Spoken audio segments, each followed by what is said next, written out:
Good afternoon, scaredy cats. Hope you enjoy the video today and please like, comment, and subscribe.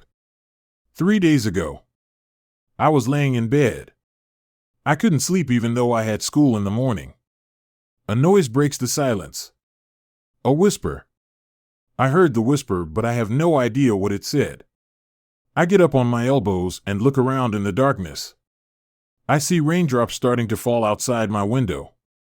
The faint light of a car passing by creates shadows inside my room. I hear the whisper again, this time hearing clearly the words "the mirror." I get up and walk over to the mirror on the wall next to my desk. I flip my table lamp on to see the creature. It was about my height, maybe a little taller. It had no eyes, just black holes leading to an abyss of darkness. Its skin was black, with various cuts over its body leaking a black stream of blood down its skin. Its hands were scaled, with long, blood-stained claws. It smiles at me, revealing sharp, yellow teeth. It raises its hand and scratches a message in the glass. "You will lose it all." I quickly jumped back. I wanted to yell, to call my parents to come in and look at the creature in front of me. But I was too scared to do anything. I think the creature knew I was scared, because it throws its head back as if it was laughing, but there wasn't a single sound. I could feel my body shaking in terror. I covered my head and said to myself, "Just leave me alone." At least 5 minutes passed before I looked up at the mirror. I saw my reflection in the mirror. I was pale as a ghost, my blue eyes were watering, and my arms were so tense you could see the veins popping out. I eventually turned the light off and got back into bed, trying to pass it off as an illusion due to exhaustion. 2 days ago, I woke up after a nightmare about that creature. I stared at my wall for a while and eventually got the courage to walk over to my mirror. I stared at myself. Eventually, my mother walked in and snapped me out of my daze. I quickly got ready and went to school. During my lunch period, I texted my girlfriend, telling her about last night. She didn't believe me and said it was just a nightmare. I went home and set my backpack on my bed. I got on my computer to search for anything on the creature I saw, but an instant message popped up before I could search anything. The screen name was "Yourself." There was no picture. The message read, "No one will believe you and there is nothing you can do." I blinked. I started typing a message in the box. "Why are you doing this to me? I enjoy toying with humans. It makes me laugh seeing you watch as you destroy your own life." I was stunned. "What do you mean?" "You will see." After this, the person went offline. I closed my laptop, contemplating what the hell just happened. I tried to find some reasoning behind what just happened. The rational side of me said that it was someone pulling a prank on me. But I knew that couldn't possibly be true. The only person who knew about my situation was my girlfriend, and I knew that she wouldn't do something like that. I run downstairs, go outside, and climb my favorite tree, as this would usually help me clear my head. I eventually end up falling asleep in that very tree. I wake up to the sound of scratching. I rub my eyes and find that there's wood under my fingernails.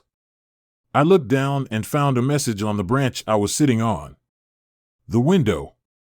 I looked into the various windows of my house to find, inside my window, was something that looked a hell of a lot like me, but slightly different.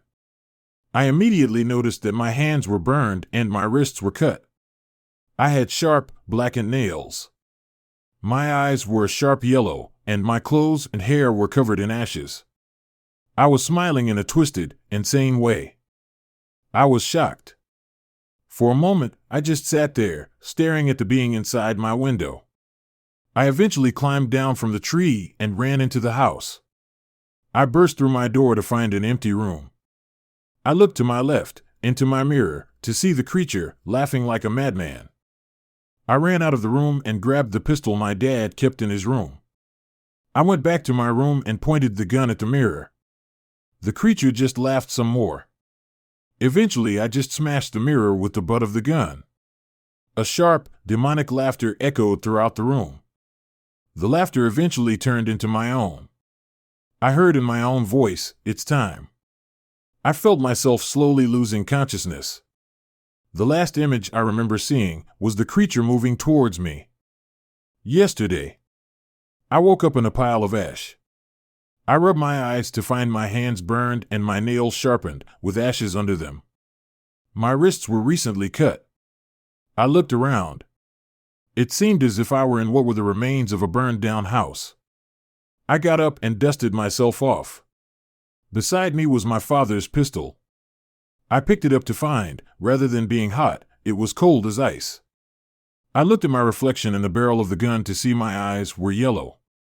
I put the barrel of gun in my pocket and felt something else move in my pocket. I reached inside and found a packet of matches. 3 of the matches were missing.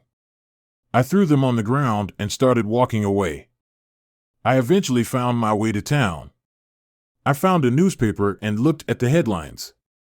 3 houses burned down in mysterious fires. I read on to find that my girlfriend's and my best friend's houses were burned down. Everyone inside died, except for me.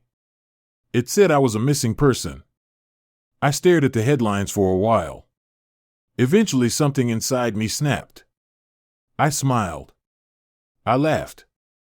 There I was, standing in the street, laughing like a madman at the headline of people dying in house fires.